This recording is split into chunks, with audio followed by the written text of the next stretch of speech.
बिस्मिल्लाहिर्रहमानिर्रहीम। अस्सलाम वालेकुम नाज़रीन, आप यूट्यूब चैनल देख रहे हैं। मैं इमरान खान हूँ। बिलाखिर पाकिस्तान तहरीक इंसाफ ने इस्लामाबाद में जो कत्लेआम हुआ उसके 17 दिन गुजरने के बाद कानूनी कार्रवाई का अब आगाज़ कर दिया है। जो खबर है इसके बारे में वो मैं आपको बता देता हूँ एज इट इज़, और इसकी डेवलपमेंट क्या है वो भी आपको बताता हूँ। ये कल के दिन में केस लगेगा, यानी 14 तारीख को ये केस लगेगा अदालत में। PTI की जानिब से 24 नवंबर के एहतजाज के तनाजुर में वज़ीर आज़म और दीगर के खिलाफ कार्रवाई के लिए अदालत से रुजू कर लिया गया है। 24 नवंबर एहतजाज के तनाजुर में पाकिस्तान तहरीक इंसाफ ने वज़ीर आज़म शहबाज शरीफ समेत दीगर के खिलाफ कार्रवाई के लिए अदालत से रुजू किया है। इस हवाले से बैरिस्टर गौहर की वसातत से इस्लामाबाद डिस्ट्रिक्ट कोर्ट में क्रिमिनल कंप्लेंट दायर की गई है।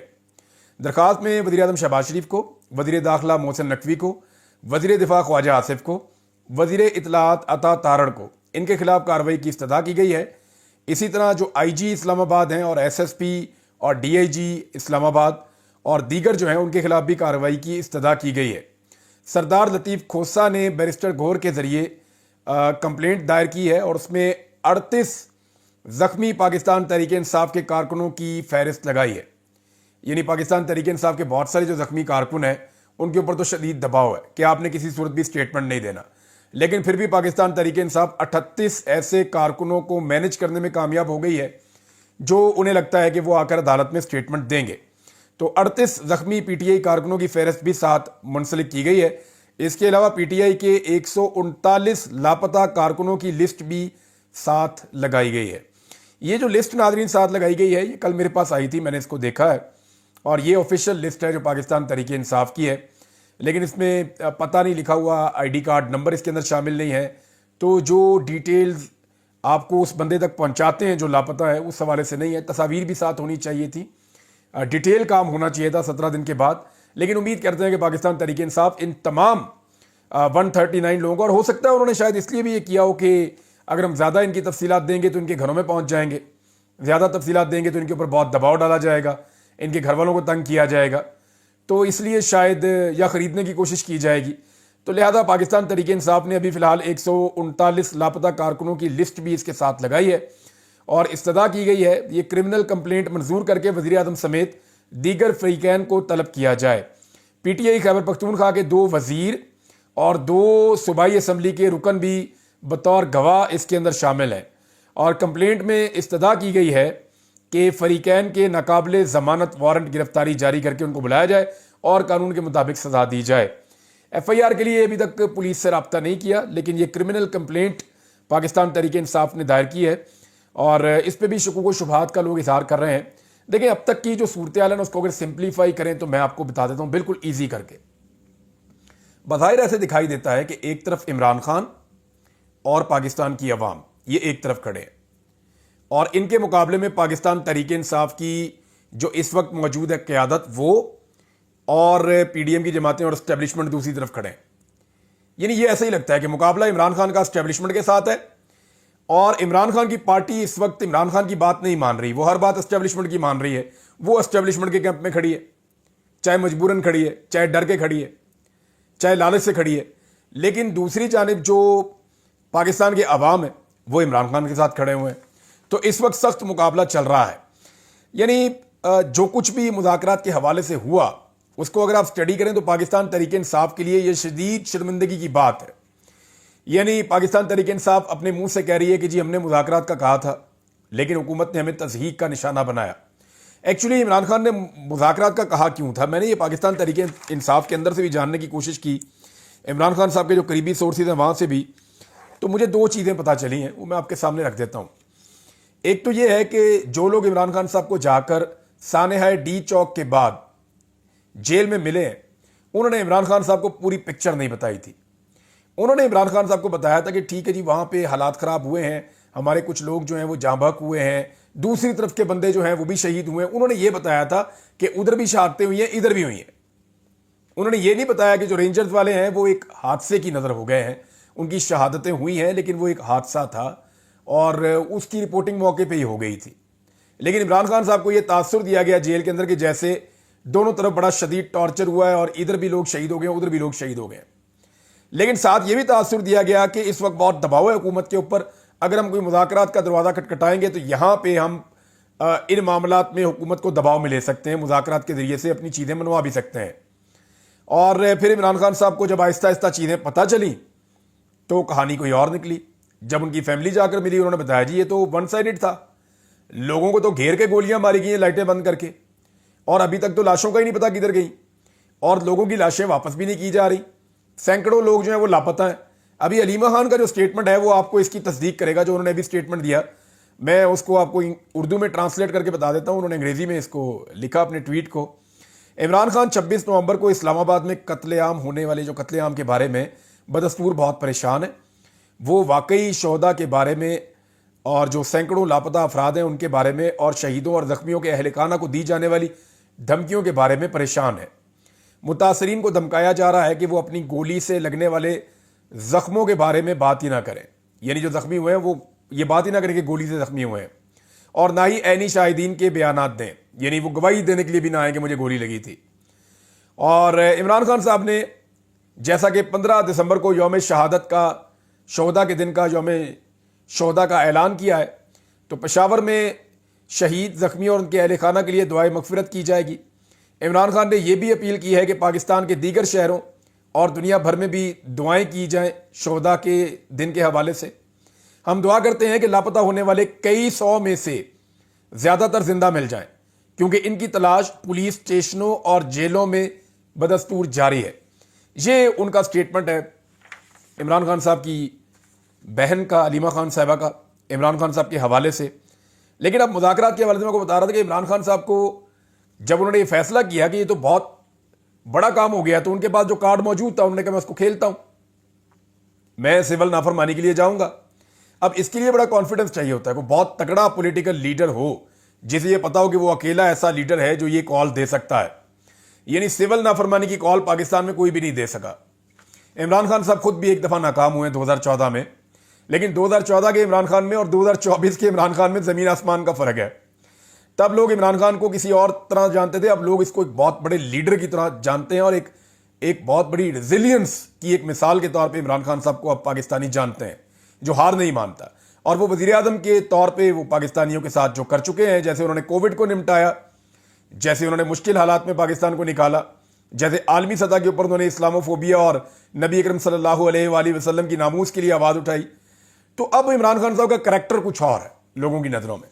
और जिस तरह ओवरसीज पाकिस्तानी उनके साथ जुड़े हैं या पाकिस्तान के अंदर लोगों की बड़ी तादाद उनके साथ खड़ी है, तो इमरान खान ही वो वाहिद लीडर है जो ये कॉल दे सकते हैं। तो उन्होंने अपने आखिरी पत्ते के तौर पे इसको रखा हुआ था, लेकिन जब उन्हें हकायक पता चले तो उन्होंने फिर फाइनली मजबूर होकर ये कॉल दी कि हमें दीवार के साथ लगाया जा रहा है, हमारे पास अब कोई रास्ता नहीं है, तो हम देने जा रहे हैं जी सिविल नाफरमानी की कॉल। अब सिविल नाफरमानी की कॉल है, लेकिन इमरान खान साहब ने हिफ्ज़े मा तकद्दुम, ये लफ्ज़ आपने याद रखना है, या जिसे कहते हैं हुज्जत तमाम करना। इमरान खान साहब ने हुकूमत के पास कोई बहाना ना रहे, कल को कोई इमरान खान साहब के ऊपर नया बयानिया लेकर चढ़ाई ना करें या उनके ऊपर कोई एलिगेशंस ना लगे। तो इमरान खान साहब ने 2 शराइत के साथ हुकूमत को मुज़ाकरात का आखिरी मौका दिया था। ये जरा आप बात अपने जहन में रखें, इमरान खान ने मुज़ाकरात का इसलिए नहीं कहा था अपनी पार्टी को कि जाओ और जाके मौके से फ़ायदा उठाओ और हुकूमत के साथ मुज़ाकरात कर लो और शहीदों का खून बेच दो।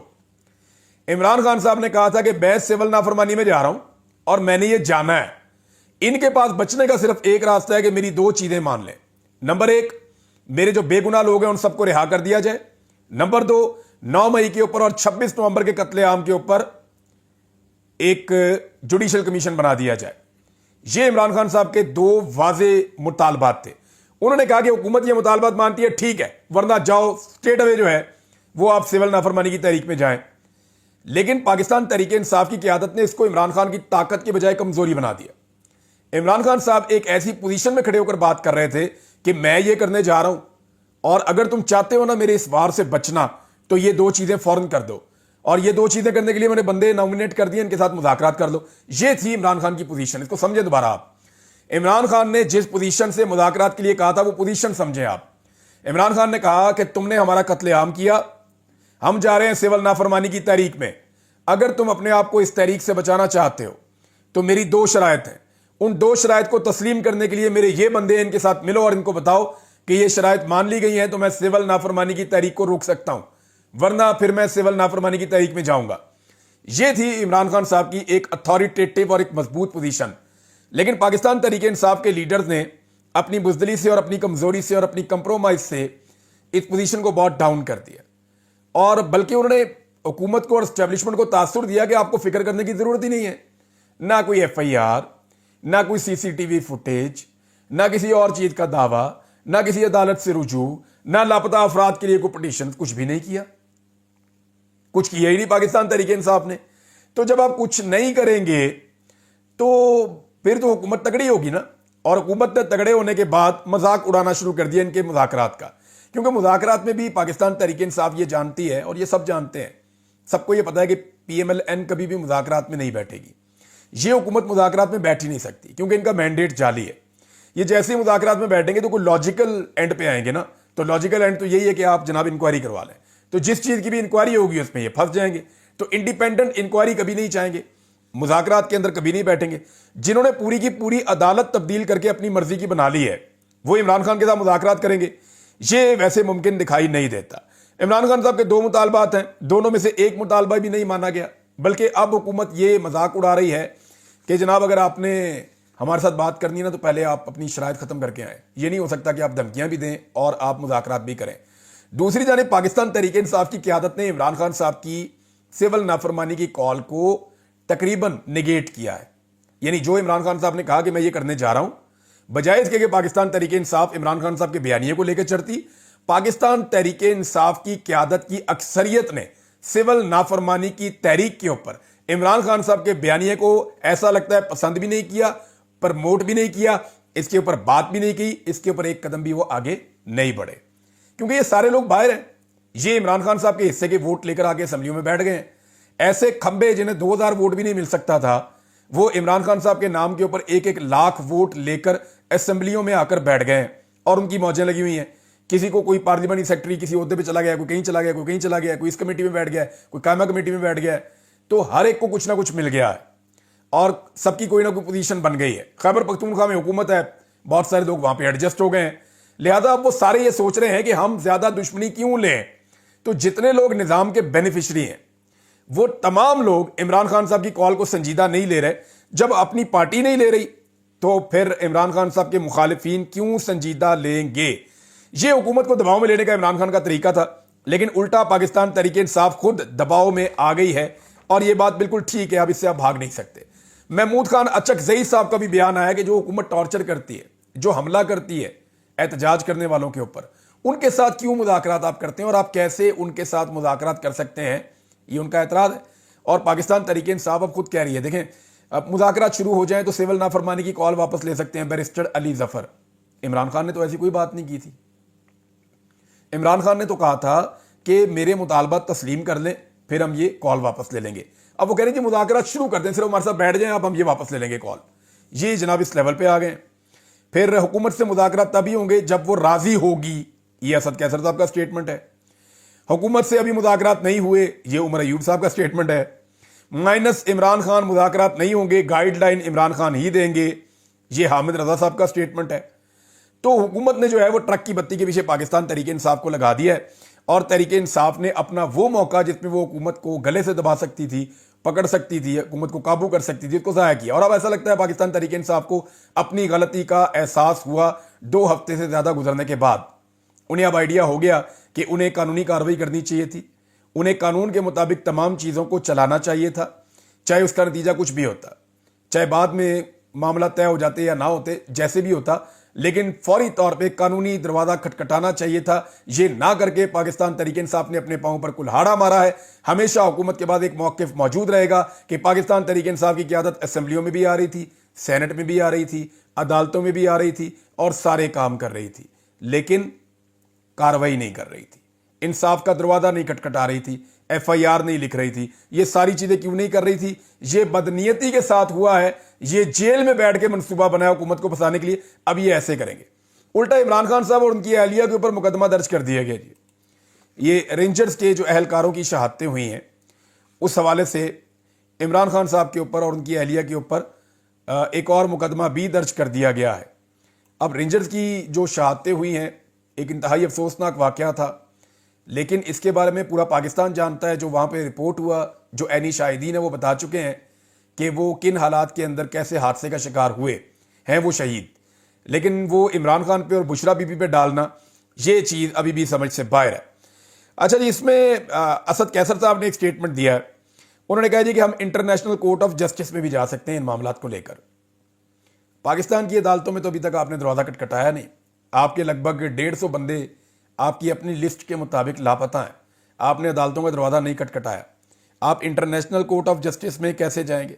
वैसे आलमी सतह पे ओवरसीज पाकिस्तानियों की ये ड्यूटी लगाई जाए तो वो ये कर सकते हैं, क्योंकि उन्होंने बहुत बड़े बड़े एहतजाज किए हैं।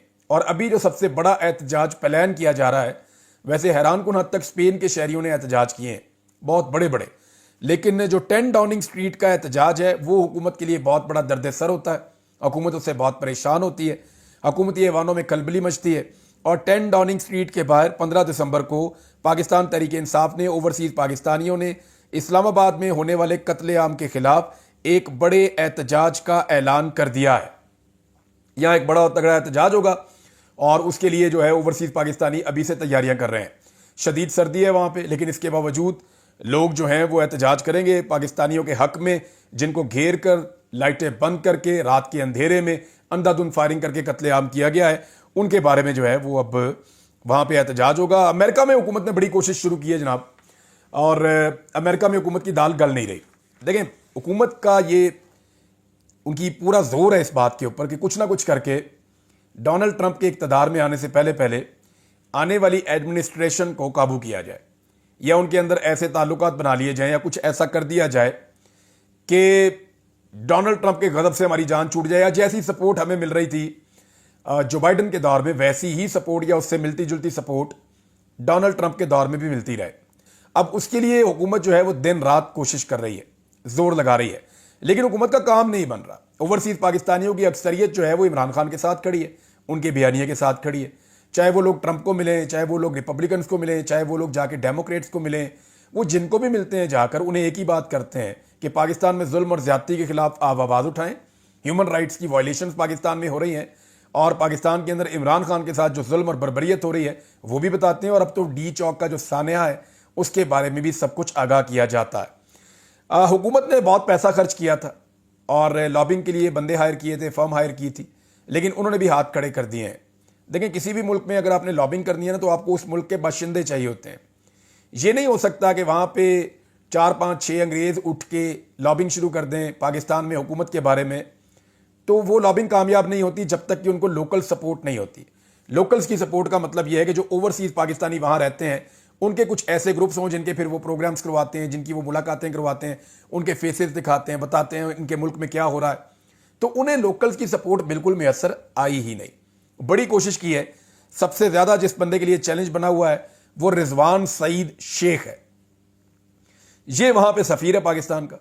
ये दिन रात कोशिश कर रहा है, ओवरसीज पाकिस्तानियों से लगातार राब्ते कर रहा है। कभी डॉक्टरों की तंजीम से राब्ते करता है, कभी पाकिस्तान तहरीक इंसाफ के अहदेदारों से राब्ते करता है। हर एक का मिन्नत और तरला करके इस आदमी ने देख लिया। इतनी मुश्किल नौकरी किसी की नहीं थी जितनी इस आदमी की नौकरी मुश्किल बनी हुई है अमेरिकन सफ़ीर के तौर पे। ये पूरा जोर लगा रहा है कि कुछ करके कुछ छोटा सा जत्था ही बन जाए जो पाकिस्तान तहरीक इंसाफ को या ओवरसीज पाकिस्तानियों को टैकल करे, और वहाँ पे कोई लॉबिंग का एक दूसरा ग्रुप बन जाए। लेकिन ग्रुप नहीं बन रहा, इक्का दुक्का बंदे, कभी यहाँ से तोड़ कभी वहाँ से तोड़।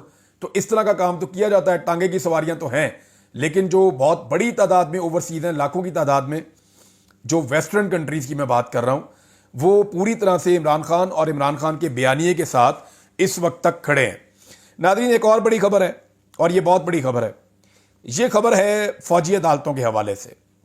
फौजी अदालतों के हवाले से आपको पता है एक केस चल रहा था सुप्रीम कोर्ट ऑफ पाकिस्तान में। वो केस चला गया आईनी बेंच के सामने। अब आईनी बेंच ने जो फैसला देना था उसका आइडिया तो हम सबको था। हमें आइडिया था कि आईनी बेंच जो है अगर उसके अंदर ये मामला गया है तो फिर फौजी अदालतें ही फैसले सुनाएंगी सिविलियंस के, और यही हुआ। सुप्रीम कोर्ट के आईनी बेंच ने फौजी अदालतों को 9 मई के वाकयात में मुलव्वस 85 मुल्जिमान के फैसले सुनाने की इजाज़त देते हुए करार दिया है कि फौजी अदालतों के फैसले सुप्रीम कोर्ट में ज़ेरे इल्तवा मुकदमे के फैसले से मशरूत होंगे। यानी अब वो फैसले सुना सकते हैं। यानी उन्होंने ये इजाज़त दे दी कि फौजी अदालतें सिविलियंस का ट्रायल कर सकती हैं अभी, और वो फैसले भी सुना सकती हैं। उन्होंने कहा जिन मुल्जिमान को रियायत मिल सकती है उन्हें रिहा कर दिया जाए, और जिन मुल्जिमान को रिहा नहीं किया जा सकता उन्हें सज़ा सुनाने पर जो नॉर्मल जेलें उनके अंदर मुंतकिल कर दिया जाए। चलें, कम से कम उनकी फैमिलीज़ को, उनके रिश्तेदारों को, उनके घर वालों को सुकून का सांस तो आएगा कि वो मिलिट्री की तहवील से निकल कर आम इंसानों की जेलों में आ जाएंगे और वहाँ पे आने के बाद उनकी मुलाकातें भी ज़रा आसान हो जाएंगी, बाकी चीज़ें भी ज़रा, उनकी ज़िंदगी भी थोड़ी आसान हो जाएगी। तो ऐसे में जो है वो माँ बाप को, फैमिलीज़ को ज़रा थोड़ा सा सुकून हो जाएगा। और बहुत सारे लोगों की सज़ाएँ ऐसी हैं, कुछ छोटी सज़ाएँ, वो जैसी सज़ा होगी उनकी पूरी हो गई है, 14-14, 15-15, 16-16 महीनों से तो जेल में है, तो वो लोग तो वैसे ही आज़ाद हो जाएंगे। 1.5 साल तो उनको होने वाला है। नादरीन, ये अब तक की सूरत हाल। कुछ और चीज़ें आपके साथ अगले वीलॉग में मैं शेयर करूँगा। अब तक के लिए इतने ही। अपना ख्याल रखिएगा, अपने इस चैनल का भी। अल्लाह हाफ़िज़।